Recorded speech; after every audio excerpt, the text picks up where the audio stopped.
Bonjour, aujourd'hui nous sommes le 23 mai 2022. Je fais cette vidéo pour revenir sur l'actualité au Mali. Et puis je vais vous montrer une vidéo, enfin un extrait comme je fais d'habitude, d'une très grande dame, mais qui visiblement est complètement en décalage avec, comment dire, le 21e siècle. Voilà, c'est bien de ça dont il s'agit. Je crois que elle et puis une certaine génération, ils sont restés bloqués au 20e siècle. Au 20e siècle. Allez, je vais caler la vidéo, voilà, je vais vous montrer ça tout de suite et après je fais mon commentaire. C'est vraiment impressionnant. Je suis déçu et puis je dis c'est malheureux. Regardez. En France peut changer la donne dans les relations franco-euro-maliennes et africaines. Je l'espère. Je sais. Certains me disent tu perds ton temps. Droite ou gauche, c'est blanc bonnet, bonnet blanc. Pour moi, il y a une différence entre les élus. Il suffit de comparer la position d'un certain Christian Cambon et celle d'un Lecoq, le député communiste, dont les prises de position sur le franc CFA, les bases militaires et la politique africaine de la France en général ont marqué les esprits par ici. Donc le dialogue est possible, la convergence des luttes est possible, nous devons tout simplement nous y employer. Pour vous situer, je vais juste rappeler les grandes lignes de mon parcours de femme malienne de gauche.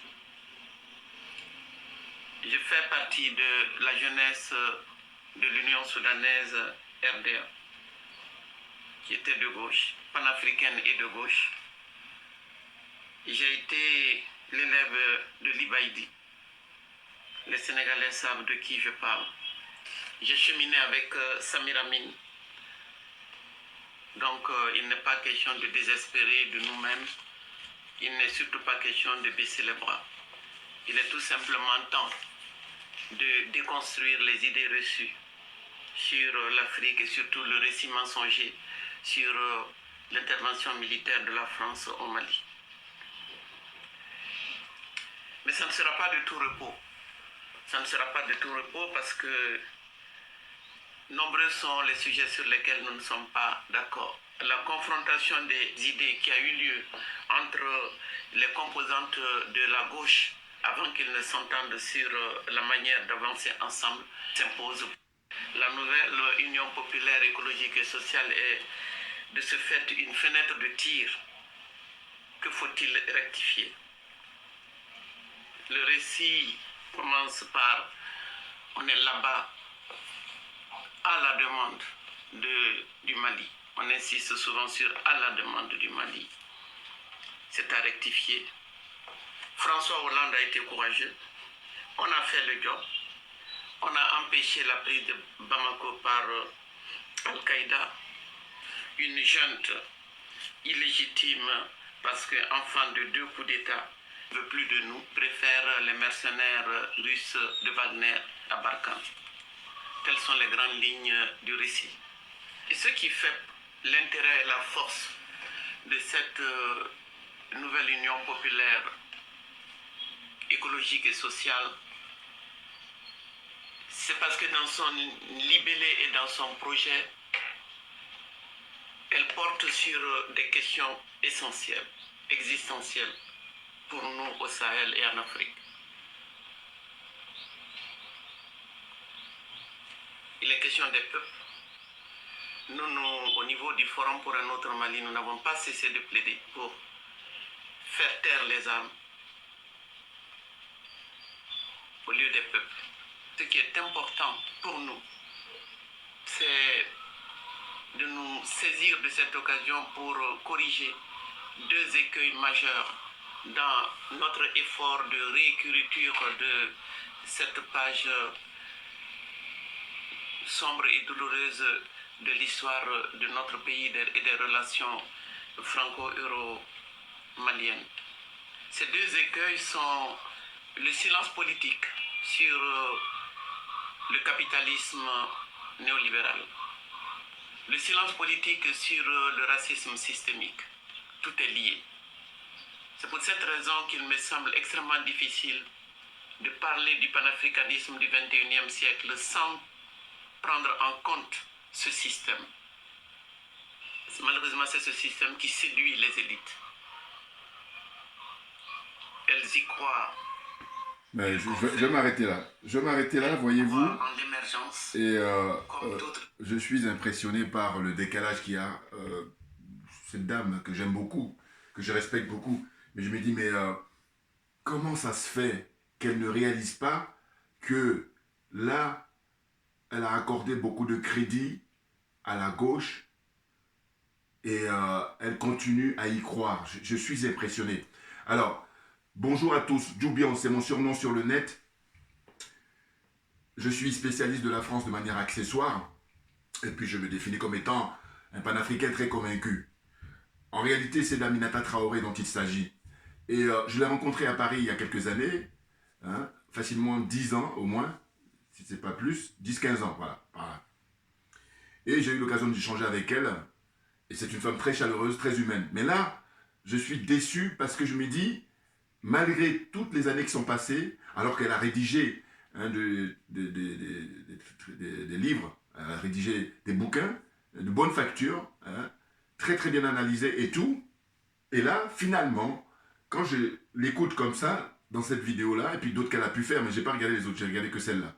Vous voyez, simplement, à chaque fois, je me disais, je dis, bon, je suis curieux de savoir qu'est-ce qu'elle pense par rapport au bouleversement qu'il y a au Mali maintenant depuis plus d'1 an, avec l'avènement hein, des 5 colonels et la prise de pouvoir du Premier ministre, comment dire, Choguel Maïga, et du président, son Excellence l'imperturbable Assimi Goïta. Je me posais les questions à chaque fois. C'est la raison pour laquelle j'ai regardé un petit peu là il y a 2 jours, et puis j'ai vu cette vidéo, et je me suis dit, ben, tiens, je vais écouter. J'écoute, et je me dis, mais qu'est-ce qui se passe? Alors je me suis demandé, j'ai dit, mais Madame Aminata Traoré est une adepte de la franc-maçonnerie? Je me pose la question, parce que je me dis, si tel est le cas, on peut comprendre. On pourrait dire, ceci explique cela.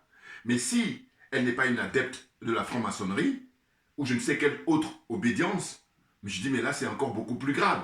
Ben oui, parce que si elle appartient à ces obédiences-là, soit franc-maçonnerie, soit les autres, hein, vous savez, hein, ils ont plusieurs... la franc-maçonnerie était la plus connue, mais sinon, ils ont d'autres obédiences. Je me dis, bon, comme certains, un grand nombre d'intellectuels africains, voilà, ils ont adhéré comme ça pour, comment dire, avoir le pouvoir, voilà, c'est ça, la plupart du temps. 98-99%, ce n'est même pas 100%, quand ils adhèrent à ces, comment dire, ces obédiences-là, c'est pour le pouvoir, l'argent, voilà. Tout simplement. Bah oui. Et donc, Madame Aminata Traoré, je vous dis, quand je l'écoute parler là, je dis, mais qu'est-ce qui se passe? Elle a été humiliée plus d'une fois, plusieurs fois, par la France, et puis en plus, c'est la gauche qui était au pouvoir, et là, finalement, elle a toujours la confiance à la gauche. Mais excusez-moi, là c'est vraiment l'aliénation, et comme je dis souvent que, vous savez, l'aliénation, c'est propre à chaque individu. Il y en a qui le sont à 150%, il y en a qui le sont à 50%, il y en a qui le sont à 20%. Vous voyez ce que je veux dire? Voilà. Et elle, en ce qui la concerne, il y a un certain degré. Et je dirais même quelquefois, je la compare avec, avec monsieur Laurent Gbagbo. Excusez-moi, ça y est. Excusez-moi, ça a failli tomber ma caméra. Non, excusez-moi. Voilà. Je la compare à monsieur Laurent Gbagbo. Ils sont toujours dans le même état d'esprit. C'est-à-dire que malgré ce qu'on a pu leur faire, l'humiliation qu'ils ont pu subir, même si c'est vrai qu'elle en a subi un peu moins que lui, mais quoi qu'il en soit, j'ai toujours tendance à regarder mes vieilles vidéos, mes vidéos passées, j'associe les deux dans leur façon de, comment dire, appréhender là, les relations entre la France et l'Afrique. C'est-à-dire que la confiance qu'ils accordent à la France, à la gauche, mais si je suis impressionné, qu'est-ce que c'est que ça? Ben écoutez, ce que ça m'inspire, c'est de dire que finalement, je me dis, mais heureusement qu'il y a des gens, il y a des femmes comme Amina Fofana, et puis d'une part Amina Fofana, et d'autre part la sœur Yamb, Madame Nathalie Yamb. Je dis heureusement qu'elles sont là. Et puis il y a aussi Farida Nabourema, hein, la jeune génération, qui ont compris et qui se sont affranchis de cette aliénation-là, qui se sont affranchis de ce complexe, qui se sont affranchis de cette corruption morale d'une part et corruption matérielle d'autre part.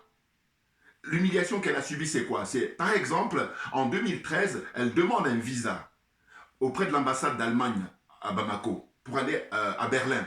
Et les Français sachant ça, ils ont fait le blocus. Ils ont mis leur, leur veto. Donc elle n'a pas pu obtenir ce visa-là. Parce que ce qu'elle avait envisagé, je crus comprendre, c'était de passer par Berlin pour venir à Paris par la suite. Donc finalement, elle a été humiliée là une première fois.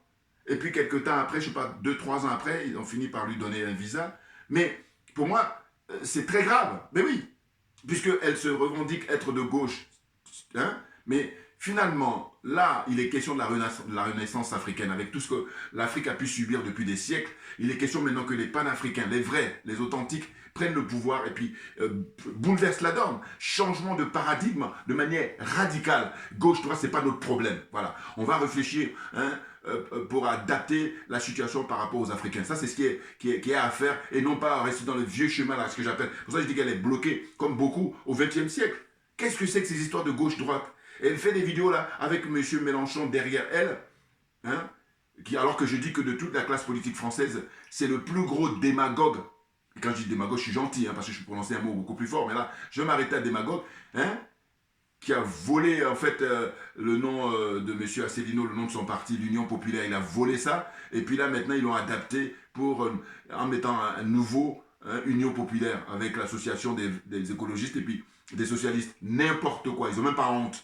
Et elle est là en train d'y croire, continuer à y croire, alors qu'elle a en face d'elle des gens qui sont sans foi ni loi. Et je me dis, mais diffusez mes vidéos, montrez-lui mes vidéos. Puis il n'y a pas que moi. J'ai l'impression qu'elle ne regarde pas les autres, les intervenants. C'est sûr qu'elle ne regarde pas Afrique Média, ça c'est certain. Elle doit les considérer comme des extrémistes, voilà. Alors qu'ils ont tout compris. Ah, mais bien entendu. Ils ont tout compris, Afrique Média. Mais bien entendu, les intervenants ont tout compris. Alors qu'elle, là, elle est complètement larguée. Elle est dépassée par les événements. Deuxième humiliation. Parce que moi, ça m'avait touché à l'époque quand elle vivait ça. C'est pour ça que je tiens à le rappeler. En fait, elle a été ministre à l'époque. Hein? Ministre, je crois, du tourisme. Vous voyez? Et ce qui s'est passé, c'est qu'elle a mis en place, elle a fait construire des bâtiments, naturellement, notamment un grand centre culturel là-bas à Bamako. Et puis, il y avait son portrait. Et quelques années après, eh ben, ils ont décroché le portrait. Et elle-même, elle était venue dans cette salle-là lors d'une manifestation, une cérémonie, je ne sais plus quoi. Et puis, quand elle a pris la parole, elle avait dénoncé ça. Et donc, moi, c'est par là que j'ai su. Et c'est vrai que j'avais mal pour elle. Parce que je dis, mais elle se fait humilier alors que ce n'est pas n'importe qui. Mais c'est la gauche qui est au pouvoir. On tient à le rappeler. Et oui. Parce que le fait qu'on lui ait refusé le visa à l'époque, en 2013, c'est venait du fait qu'elle était contre la guerre, contre l'intervention militaire française au Mali. Mais rien que ça, on lui a dit non, tu n'es pas de notre côté. Et c'est la raison pour laquelle j'ai dit, mais qu'est-ce qui se passe pour qu'il y ait cette espèce de, elle baisse la garde. Ah oui, on est en 2022, et bien j'ai dit, mais Aminata Traoré, il y a 10-15 ans, c'est pas la même chose. Ah, c'est étrange. Je dis cette vidéo, quand je regarde, je dis, mais c'est pathétique. Là, on a une chance extraordinaire de voir que le peuple malien a compris par rapport à toute cette sphère-là, vous voyez, la zone des aliénés, la zone des complexés, la zone des corrompus, composée de 15 pays, ou 14 pays, plus le Mali. Mais le peuple malien a compris. Et puis aussi, d'une certaine façon, M. Touadéra et ses compagnons de lutte, eux aussi, ils ont compris. Même si c'est vrai qu'ils ont une façon de faire, bon, bon, wait and see, on va attendre de voir. Bon. Mais en tous les cas, comparativement aux autres, ils sont en avance, c'est clair. Mais Mme Aminata Traoré, je vous dis, franchement, là, pour le coup, je dis, mais il y a 15 ans, mais Amina Fofana ou Mme Nathalie Yamb ou Farida Nabourema et puis d'autres sœurs aussi que j'oublie, mais elles n'avaient pas la notoriété qu'elles ont aujourd'hui. Mais là, c'est terminé. Moi, je dis, quand c'est comme ça, madame, il faut aller à la retraite. Mais oui, une retraite bien méritée, parce que hein, c'est une sorte de passage de relais. Il faut passer le relais, parce que là, vous êtes en train de faire ce que je pense, le combat de trop, parce que vous êtes hors sujet. Ah ben oui. Ah non, mais je suis impressionné. Je dis, mais comment ça se fait? Un peu comme on apprend que là, en Côte d'Ivoire, le président Laurent Gbagbo, eh ben, son parti, là, ils ont reçu les gens de l'Union Européenne, le PPACI, là, ils ont reçu les gens, une délégation de l'Union Européenne qui est partie là-bas. J'ai dit, ben voilà, quand je vois ça, je dis, mais non, mais rien ne change, ils sont dans le statu quo.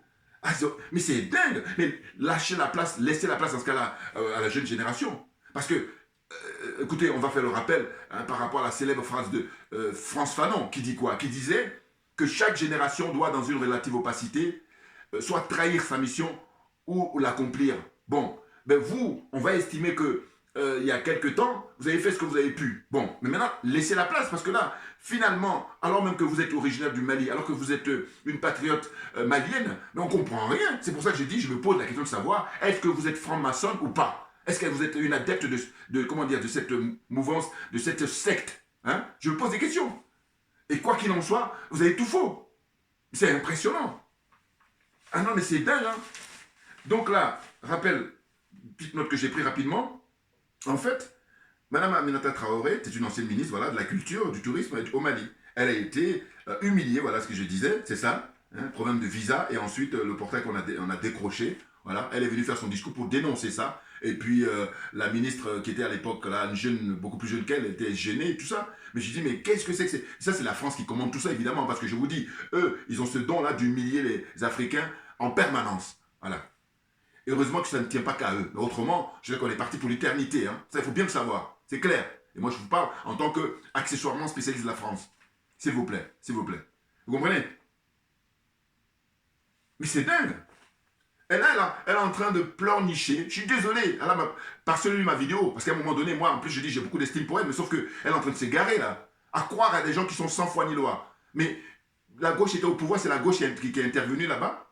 Au Mali, en 2012, qui était au pouvoir, c'était François Hollande, qui était célébré et tout ça.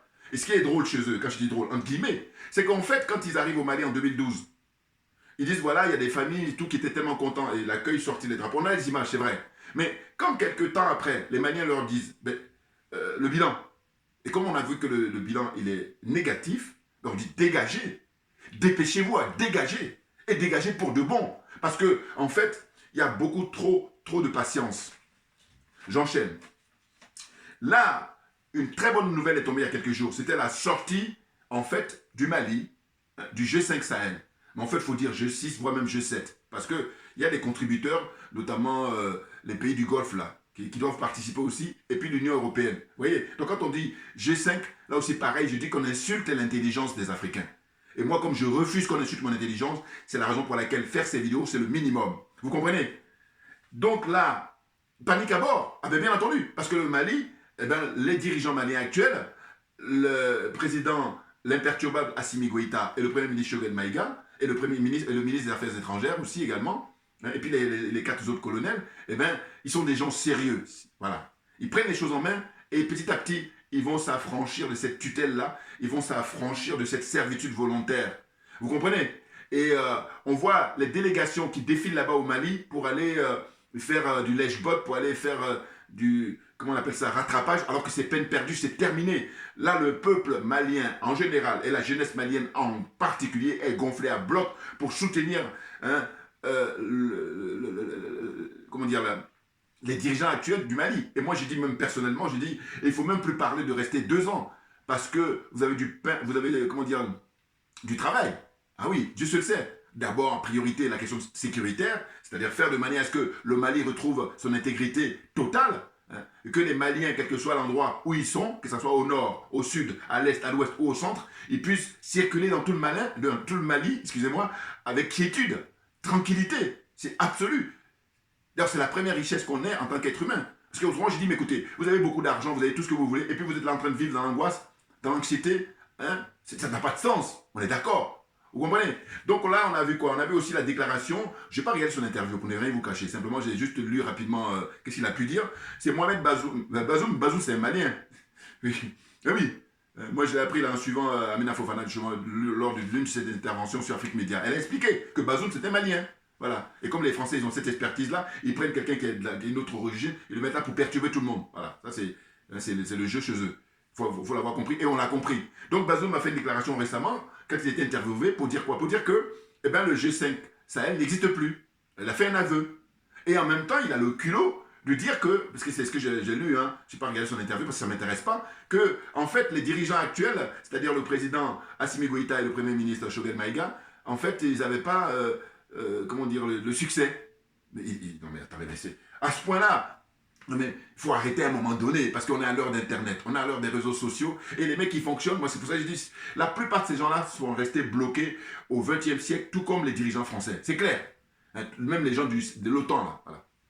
Hein. Tous les adeptes de l'OTAN, tous les partisans de l'OTAN, ils sont restés bloqués au XXe siècle. Et c'est bien pour ça que je me fais le plaisir d'expliquer que le président Vladimir Poutine, eh bien, il est en train de faire un travail d'horloger, voilà, minutieux, hein, chirurgical, on va utiliser leur terme à eux. Quand à l'époque, ils avaient le culot d'aller déloger, comment dire, Saddam Hussein ou alors encore le colonel Kadhafi. Voilà, là quand c'est comme ça, ils disent, ouais, on fait des interventions chirurgicales. Ils se moquent du monde, vous ne pouvez pas imaginer. Et puis on apprend aussi que les Américains ont voté des lois, machin et tout ça pour dire, voilà, ils vont traquer tous ceux qui sont contre. Non mais attendez, on est des êtres humains jusqu'à preuve du contraire. Vous l'êtes pas, vous avez l'apparence, voilà, juste l'apparence, hein, et tout ce qui brille n'est pas de l'or. Donc ces gens-là, je vous dis souvent, je dis qu'ils ont juste l'apparence, mais ce ne sont pas des êtres humains. Pourquoi? Parce que les basiques n'y sont pas. Il ne suffit pas de dire que je suis un être humain, il faut le démontrer. Vous comprenez? Donc là, on est dans une situation où le Mali, le dernier défi qui reste, qui est le plus important et pas des moindres, c'est de sortir du franc CFA et on va le célébrer. On n'en a pas pour longtemps, c'est clair pour moi. Ah oui, ils sont dans une marche, mais tranquille, tranquille. Ah oui, oui, malgré les tentatives de coup d'État, n'importe quoi. Ils n'ont pas compris qu'on a changé d'époque, ça c'est clair. Ils sont dépassés par les événements. Et malgré tout, même comment on appelle ça, le nouveau gouvernement qui est maintenant en place en France, de manière provisoire pour l'instant, parce qu'il y a l'élection des députés prévue le 10 juin prochain, pour le premier tour, et puis le second tour le 17. Mais là, ce gouvernement-là, avec Madame Borne, hein, Premier ministre, et puis ils ont renvoyé l'homme d'affaires, M. Le Drian, et je dis encore une fois, je précise qu'il n'est pas le seul en la matière. C'est-à-dire qu'en la matière, eh bien, sachez que c'est quelque chose qui est un sport pratiqué en France depuis toujours. Ouais, hein, M. Le Drian, là, en la matière, ce qu'il fait avec son fils, hein, c'est vraiment quelque chose de banal ici en France. Voilà, les conflits d'intérêts, et que je te place mon ami, je te passe mon fils, et je récupère les marchés. Voilà. Ils ont l'habitude. Voilà. Même à tel point que le ministre de la Justice, Dupond-Moretti, lui aussi, il est poursuivi. Vous comprenez? Et malgré tout ça, il a été reconduit. Ben, ça veut dire que quand on arrive à ce stade-là, ça veut dire qu'en fait, c'est culturel. Voilà. C'est le moins qu'on puisse dire. C'est culturel. Vous comprenez? Donc je disais que les raisons de la sortie du Mali, du G5 Sahel, hein, voire G6, même voire G7, voilà, ça je l'ai dit, depuis... Alors, c'est ça. C'est-à-dire qu'en fait, les Maliens, le peuple malien et surtout les dirigeants maliens, ils ont fait preuve de patience, vous ne pouvez pas imaginer. Regardez, c'était depuis le mois de février 2022, alors que nous sommes au mois de mai. Depuis le mois de février, en fait, c'était le Mali qui devrait présider à cette organisation-là. Hein. Eh bien non, ils ont fait du dilatoire, c'est-à-dire qu'ils ont cherché à gagner du temps. Et puis au final, ils ont fini par comprendre hein, que non, ils ne voulaient pas du tout que le Mali prenne, comment on appelle ça, la présidence, alors qu'il y a des tournantes. Hein, parmi ces pays-là, composés, comment dire, de la Mauritanie, hein, du Mali, du Tchad, Burkina Faso, et puis du Niger. Et moi, le cas, comment dire, de la Mauritanie m'intéresse. Pourquoi? Parce que je dis, vous allez observer que dans le groupe des 5 là, G5 là, eh ben, la Mauritanie, elle n'a pas le franc CFA. Donc c'est en cela que je dis, ça m'intéresse. Parce qu'il faut se poser la question. Alors, je ne suis pas en train de dire quel regardeur c'est pas. Non, je suis au contraire en train de dire que pourquoi dans les 5 pays du G5 Sahel, il n'y a que la Mauritanie hein, qui refuse d'être dans le franc CFA. Et les autres, pendant ce temps-là, les négros, là, les aliénés, les complexés, les corrompus, eh bien, eux, ils s'y complaisent. Évidemment, les dirigeants, pas le peuple. Parce que le peuple s'est réveillé maintenant et le peuple, il est gonflé à bloc à travers les manifestations qu'on observe, même au Tchad. Vous voyez, donc ça devient très, très intéressant. Vous comprenez?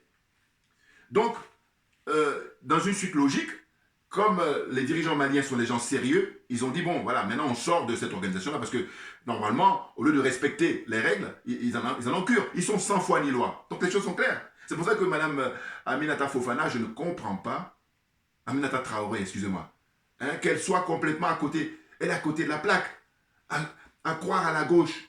Et elle cite qui? Elle cite, comment dire, les différents élus, là, notamment le député qui vient du Havre. Voilà, hein.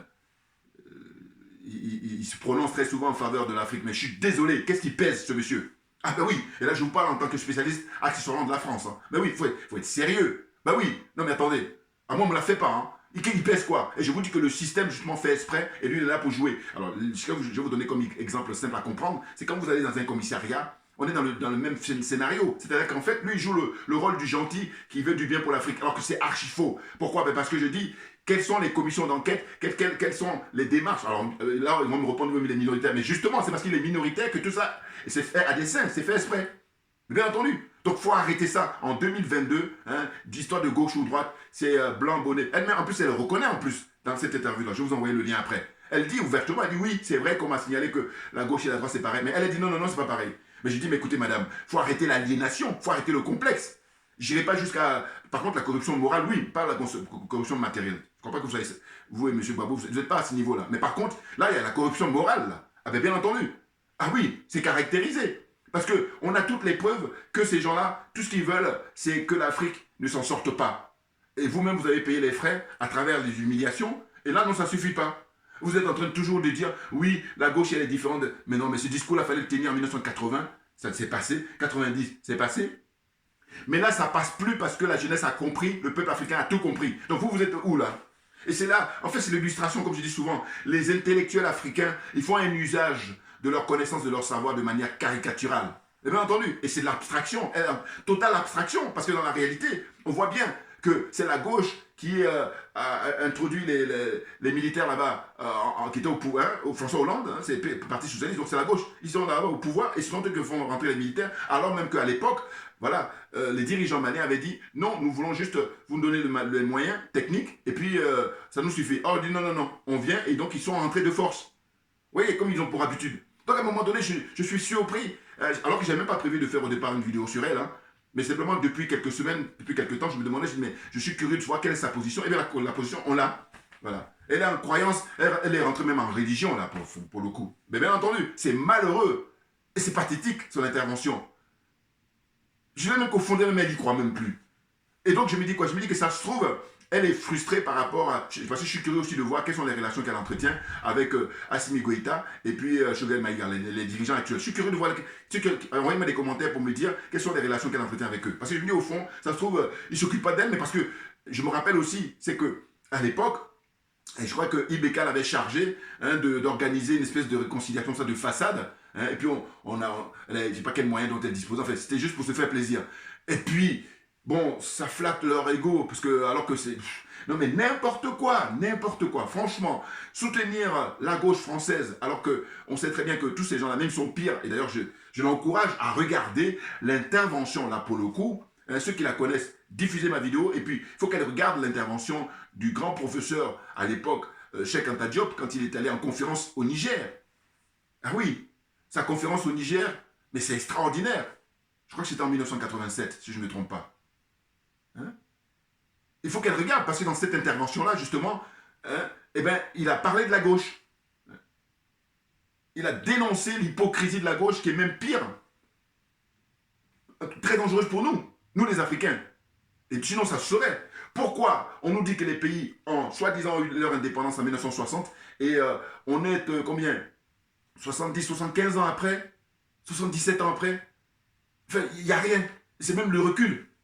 Parce que si on regarde ces différents pays-là, leur niveau de vie, hein, la qualité de vie, il y a 20, 30, 40 ans, 50 ans, c'était encore mieux qu'aujourd'hui. Est-ce que ça a du sens? C'est incroyable. Alors moi je dis, les bouquins que vous écrivez, je vais vous mettre 20 sur 20. Et en revanche, quand là, aujourd'hui, en 2022, vous venez vous exprimer comme ça, vous avez 0. Là que je suis gentil, parce qu'il y a un frère qui m'a dit même tu peux aller jusqu'à moins 5. On va descendre au-dessus de 0. Là, comme ça vous fait des points à rattraper. Non, mais c'est pas possible. À croire à la gauche, à croire à Jean-Luc Mélenchon. Mais c'est impressionnant. Eh bien, diffusez mes vidéos, montrez-lui mes vidéos. Parce que j'ai fait pas mal de vidéos là, justement, pendant la campagne électorale. Et j'ai tout expliqué. Et j'ai dit, moi, mon petit niveau, hein, sans avoir fait Sciences Po, tout ce que vous voulez, c'est là où c'est intéressant. Ben oui, parce que on montre les limites de ces gens-là. Alors qu'on aurait souhaité qu'eux, justement, aient compris réellement. Or là, ils n'ont pas tout compris. Et puis, on se retrouve là. Alors que, compte tenu de l'expérience qu'ils ont, non, mais c'est paradoxal. Franchement. Ah, c'est dingue, dingue, dingue. Je me dis, quand je regardais ça, je me dis, mais qu'est-ce que ça rime à quoi ça? Elle est larguée, la maman. Hein? Voilà, à la retraite, tout simplement. Il faut écrire tes bouquins. Et puis, même écrire tes bouquins aussi, ça faut arrêter. Parce que si ce que tu dis là, oralement, verbalement, si tu l'écris, ah, c'est n'importe quoi. À croire à la gauche en disant que oui, il y a de l'espoir. Mais l'espoir où? Jamais dans l'ADN de l'élite française, de l'oligarchie française, ils vont vouloir le bien de l'Afrique. Jamais. C'est inconcevable. Et c'est la raison pour laquelle je maintiens, moi, ma position de dire quoi? De dire que, écoutez, on sait qu'il y a eu l'esclavage. On sait qu'il y a eu la colonisation, le néocolonialisme, on y est en plein. Et puis il y a la question du franc CFA qui est un élément mais essentiel de ce dispositif. Et bien moi j'ai dit, les relations que la France entretient avec ces différents pays, suivant la sortie du franc CFA, on prend l'exemple du Mali, je l'ai déjà démontré, je vais le démontrer à nouveau. Eh bien, le Mali va sortir là pour 2022, voilà, avant que l'année se termine. Donc, on va calculer depuis 1945 jusqu'à en 2022. Hein, eh bien, je dis, cette durée-là, eh bien, c'est la rupture qu'il doit y avoir entre le Mali et la France. C'est clair pour moi. Voilà. Et puis, ainsi de suite. C'est-à-dire que les pays qui vont sortir en 2023, ainsi de suite en 2024, voilà. Combien la logique que je développe? Mais bien entendu. Non, parce qu'à un moment donné, je me rappelle, il y a plusieurs mois, on avait discuté avec des frères là, qui m'envoyaient des commentaires en disant, s'il y a une rupture, il faut mettre combien d'années? Est-ce qu'il faut mettre 2 ans, 3 ans, 4 ans? Non. Moi, j'ai dit qu'il ne faut pas, comment dire, insulter ou, comment dire, oublier les morts, nos morts, les martyrs. Ah oui, les Africains qui sont morts depuis des siècles, hein? Eh bien, il faut penser à eux. Sinon, c'est trop facile. Bien entendu, parce que c'est ces politiques-là qui ont été mises en place, politique de l'impérialisme, politique de colonialisme, hein, et tout ça qui a fait que les gens ne sont plus vivants. Les gens, ils ont été morts par la pauvreté, ils n'ont pas bénéficié en fait de leur dignité. Hein. N'importe quoi, donc il ne faut jamais les oublier. Ah ben oui, et c'est la raison pour laquelle, compte tenu du fait que ces martyrs-là, c'est-à-dire qu'ils sont morts pour ce système-là qui a été mis en place, qui est inhumain, eh bien il faut penser à eux constamment, et c'est la raison pour laquelle quand je dis que la durée, ça va être 75 ans ou 77 ans pour le Mali, hein, si je ne trompe pas au niveau des calculs, voilà. Et puis ainsi de suite, ceux qui vont sortir au bout de 80 ans de rupture. Ah ben oui, et là je dis concours d'honnêteté intellectuelle, voilà. Ah oui, oui, oui, n'importe quoi. Voilà. Donc là, je vais m'arrêter là. Je ne cache pas que je transpire, c'est pas possible, et c'est pour ça. Et puis bon, je reviendrai un autre jour. En tous les cas, je tenais là à donner mon point de vue par rapport à l'intervention de Mme Aminata Fofana. J'ai été vraiment déçu. Et je dis c'est très dommage. Et oui, parce que c'est une femme pour qui j'ai beaucoup d'estime. Et je vois que là, elle est complètement dans l'anachronisme. Et je vous dis encore une fois, heureusement qu'il y a la jeune génération. Ah ben oui. Ah non, parce que sinon on fait comment, hein? Avec des gens qui veulent occuper le terrain alors qu'ils sont plus en phase avec les aspirations du peuple africain et de la jeunesse en particulier aujourd'hui. C'est clair, c'est très clair. Et je vous dis, elle, je ne peux pas m'empêcher de l'associer avec Babo. Leur approche de la gauche, là, ils y croient encore toujours. N'importe quoi. Hein. Heureusement qu'il y a Mme Nathalie Young, d'une part, et d'autre part, il y a Mme Amina Fofana. Heureusement. Hein. Et puis je cite aussi la sœur togolaise, Farida Naborema. Eh oui, beaucoup d'énergie. Elles ont tout compris. Maintenant, on n'a plus de temps à perdre, Assimi Goïta. Eh ben oui, une fois qu'on a compris, on n'a plus de temps à perdre. Il faut accélérer le mouvement. C'est clair. Donc, merci à vous tous pour votre attention et puis à très bientôt. On ne lâche rien parce que c'est nous qui avons raison.